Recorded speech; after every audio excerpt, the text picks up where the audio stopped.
em Cristo. Eu vos saúdo com a gloriosa paz do Senhor. Quem vos cumprimenta é o pastor Moacir Santos, aqui de Cuiabá, Mato Grosso MT. E eu trago aqui uma palavra para os vossos corações e para a nossa alegria. Nós vemos aí a necessidade que temos de continuar com este trabalho. Normalmente nesse tempo de crise de todos os aspectos. Então, meus amados, tomo aqui um trecho da palavra de Deus em Coríntios. Eu gosto muito deste livro, Coríntios 10, 13 e 18. Aliás, gosto de todas as narrativas do Velho e Novo Testamento, porque são devidamente inspirados e de uma valia ímpar e sobremodo genuíno e agraciado por Deus. Bem, vamos para a leitura da palavra. Nós, porém, não nos gloriamos sem medida. Todavia, respeitamos a limitação, o limite da esfera, da ação de Deus. É Ele que demarcou e se estende até vós, porque não ultrapassamos os nossos limites, como se não devêssemos chegar até vós, posto que já estamos aqui com o Evangelho de Cristo. Aleluia! Não nos gloriando, porque estamos fazendo um trabalho de cunho religioso e nós não nos gloriamos e nem estamos fora de medida, mas dentro da nossa esfera de ação, assim de anunciar o Evangelho até nos confins da terra e além das nossas fronteiras. Com isso, nós gloriamos de coisas já realizadas. Aleluia! Alguma em campo alheio, absolutamente. Aquele, porém, que se gloria-se no Senhor, porque não é aprovado quem a si mesmo se louva, e sim aquele a quem o Senhor louva. Nessa mesma passagem vemos dois aspectos do ministério de Paulo que nós devemos considerar.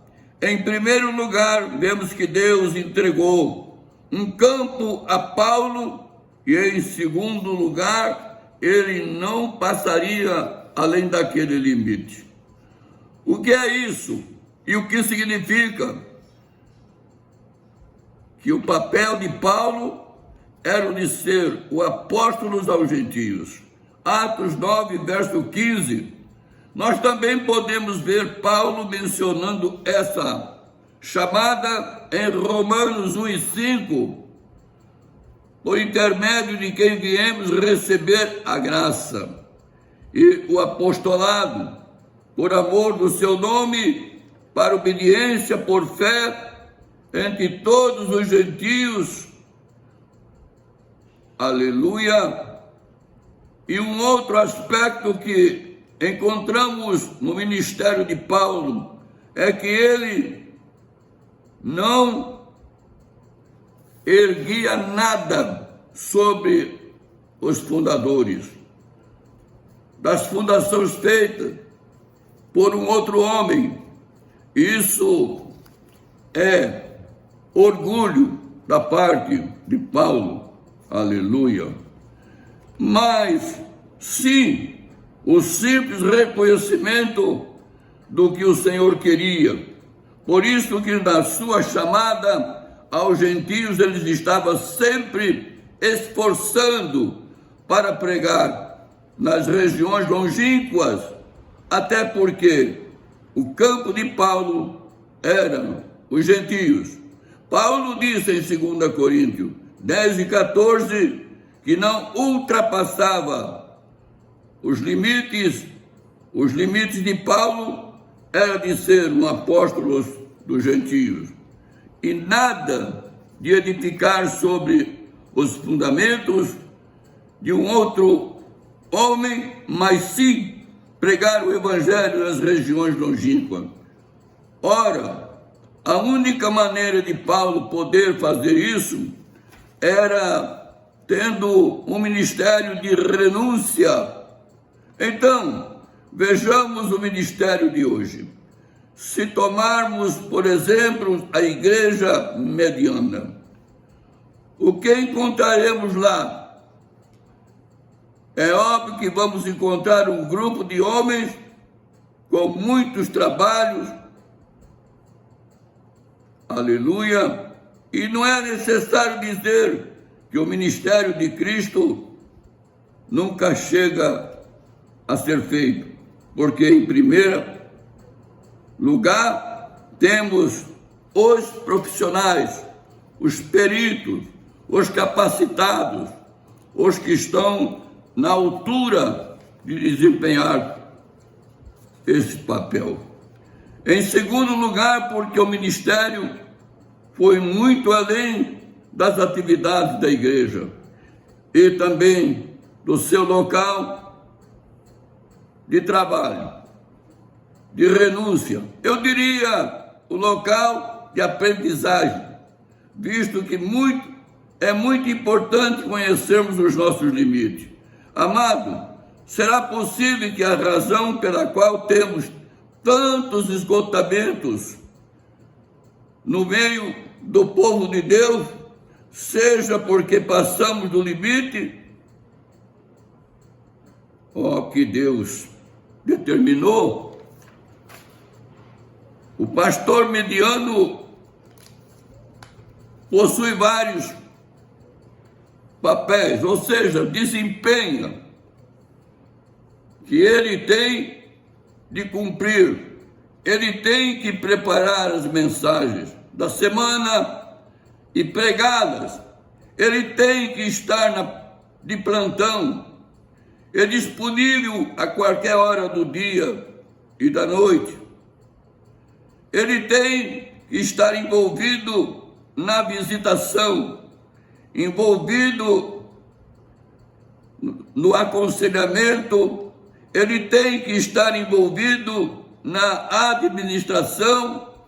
Poderíamos ir mais além e continuar essa enumeração por mais tempo, em decorrência do peso e da responsabilidade que se assume. No livro de 1 Timóteo 5:17, devem ser considerados merecedores de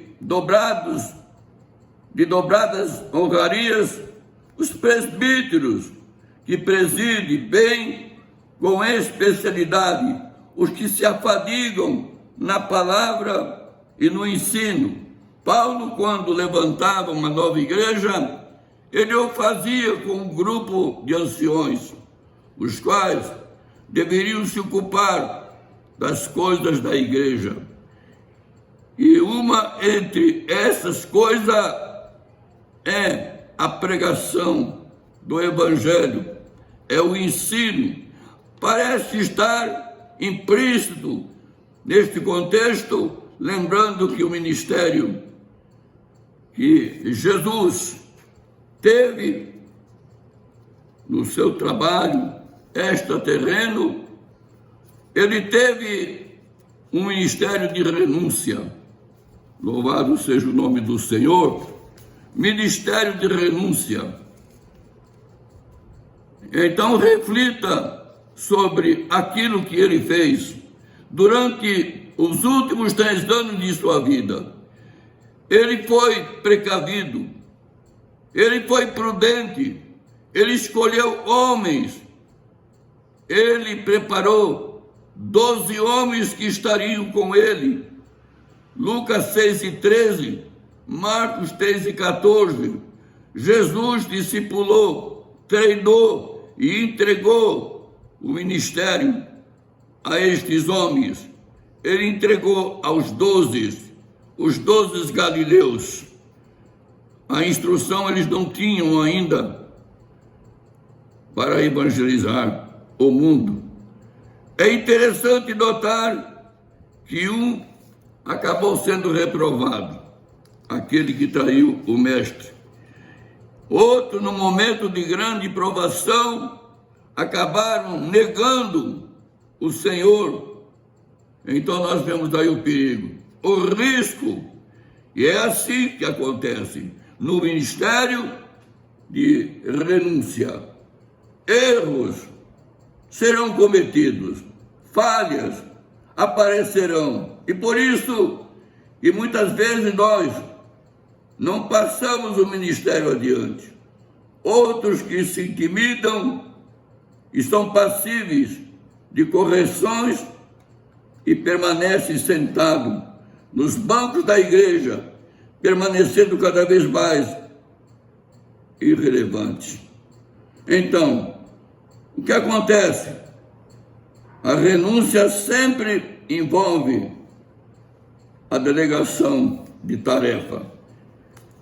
E esta, por sua vez, sempre envolve riscos, à semelhança de um navio prestes a naufragar. Mas você que me ouve, não precisa temer, até porque na nossa competência, no ministério, deve depender unicamente do Senhor. A ideia aqui é que Ele nos capacita e nos dá competência. Ele nos promete e garante êxito e sucesso na esfera que Ele nos deu, juntamente com a energia necessária para aquele chamado. Mas é bom lembrar que quando passamos a agir além dos limites, agindo da energia da carne, os nossos resultados serão sempre desastrosos. Gente, deixa eu dizer uma coisa aqui. Nossas igrejas estão de portas fechadas. Por ocasião da quarentena estabelecida por força de lei, mas nós estamos aqui em pontos estratégicos, graças à eficiência deste mecanismo dinâmico, preciso e a toda prova, uma das descobertas da ciência e da tecnologia moderna. E também é impactante e maravilhoso para exercermos esse trabalho através do cargo-chefe, ou seja, da comunicação a toda prova, para o Brasil, para o exterior e para o mundo globalizado. Tenho dito, pastor Moacir Santos, volta a estar conosco no próximo encontro, quando, se Deus permitir, vou estar aqui novamente com vocês, e que o Senhor Deus continue com as suas mãos estendidas para nos abençoar, não só a mim, mas a todos nós indistintamente. Particularmente eu peço as vossas orações em meu favor, em favor da minha esposa, em favor do Brasil, em favor de Jerusalém, em favor da nação de Israel, ok? Que Deus vos abençoe, fique com Deus, e eu me despeço, lembrando que vocês são maravilhosos, são pessoas do meu conceito, da minha admiração. Vocês são tudo, vocês são minha bandeira de vitória. Espero vocês no próximo bloco. Fique mais uma vez com a graça de Deus, e eu me despeço, prometendo voltar talvez amanhã, com mais uma palavra de estímulo para você continuar a sua jornada, a sua caminhada. Evidentemente que todos nós precisamos de apoio, precisamos de ajuda, precisamos de Deus. Eu fico assim pensando, viver sem Deus é como se tirássemos um peixe do aquário e deixasse morrer sem água. Não tem como viver sem Deus. Temos que tê-lo conosco para nos dirigir, para nos guiar, para nos fazer entender aquilo que Ele quer de nós e que nós estejamos aptos e dispostos a fazer sua vontade. Amém? Amém e amém.